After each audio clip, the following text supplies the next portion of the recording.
Pozdravljamo vas u ime hrvatskog tima koji je partnerski tim u projektu Poduzetnici. U travnju smo posjetili Italiju i želimo vam iznijeti iskustva naših učenika koja su tamo doživjela i znanja koja su stekla. Pa evo, molim te, Nadija, možeš nam reći zašto ste ti uopće prijavila i htjela biti dio ovog Erasmus projekta? Naravno, ja sam najpala da bude putivac, pogotovo na Italiju.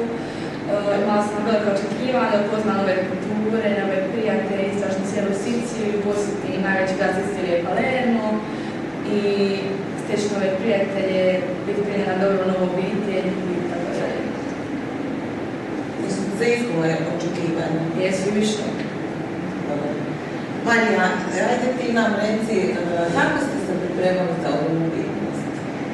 Budući da je naša tema bila vezana za vinogradarstvo, mi smo odlučili obići lokalne vinarije u dolini Neretvi i pripremili smo 2 prezentacije vezano za naš kraj i vinarije u našem kraju i naravno svoj televizor. I ostali partneri su isto napravili. Goran, nakon što ste razmijenili iskustva sa drugim učenicima iz partnerskih zemalja, jeste li unaprijedili svoja znanja o održivom vinarstvu i vinogradarstvu? Zasigurno, osjećam se puno bolje educiranim, iako sam već imao zaista vrlo dobru podlogu jer mi se djed bavi vinogradarstvom i svakako nastojao sam upoznati njega i svoje ostale članovi obitelji o tome što smo naučili. I važno je spomenuti i poslovne modele koje smo radili vezane za vinogradarstvo, gdje je svaka ekipa dobila po jednu temu koja je zadatak bio napraviti jedan teaser, kao neki mali trailer o tome što produktu kojeg smo predstavljali. I zadatak nam je bio predstaviti tu nekakvu našu ideju koju smo mi osmislili o održivom vinogradarstvu. Bravo. A recite nama, jeste li vi naprijedili neke vještine kroz izradu tih biznis modela? Pa definitivno zato što smo dobili 10 tema i onda smo dobili način na koji se te teme obrađuju, podijelili se u ekipe iz različitih država, bilo 5-6 članova, iz Hrvatske, Njemačke i Italije i radili tu su analizu tipa naša tema, bili smo u zajedničkoj ekipi, bila je kako iskoristiti već iskorištene ulje, kako je reciklirati. Mi smo to osmislili pomoću svijeća.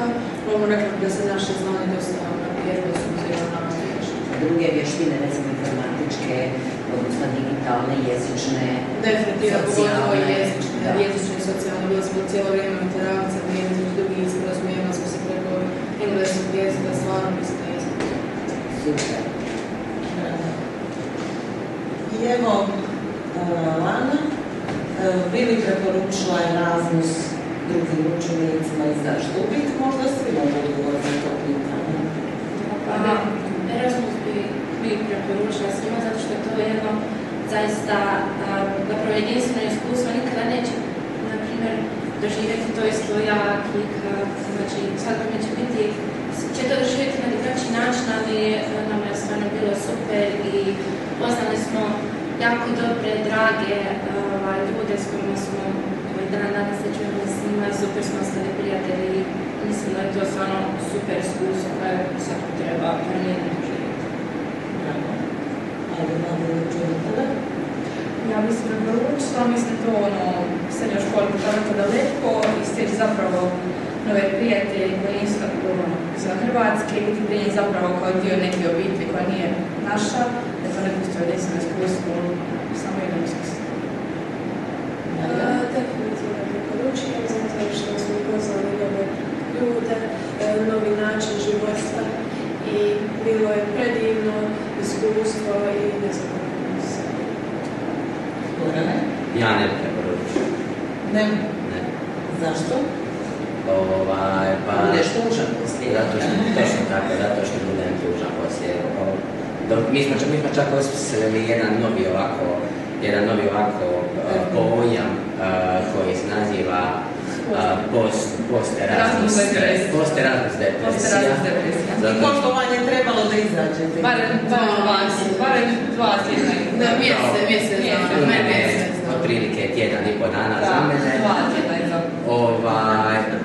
I tako, bilo je mislim stvarno sve što su oni rekli, sve to potpisujem i ne znam, evo toliko o tome da će ti ljudi dolaziti tako u nas izvan projekta, a ja mislim pokraj tu kod tih novih ljudi koje smo upoznali, mislim da je stvarno nešto što zapravo nešto što ljudi ne cijene toliko Erasmus, jer misle da je to samo putovanje, a koliko smo mi tamo zapravo naučili nešto novoga, mislim da se to nije toliko dovoljno spomenuto i istaknuto. Njegov završna riječ.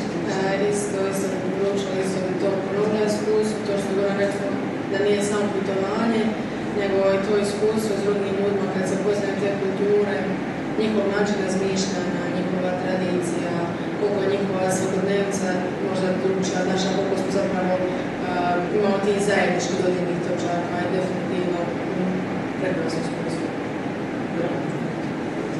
Eto, hvala vam, sve vas pozdravljamo u ime hrvatskog tima i nadamo se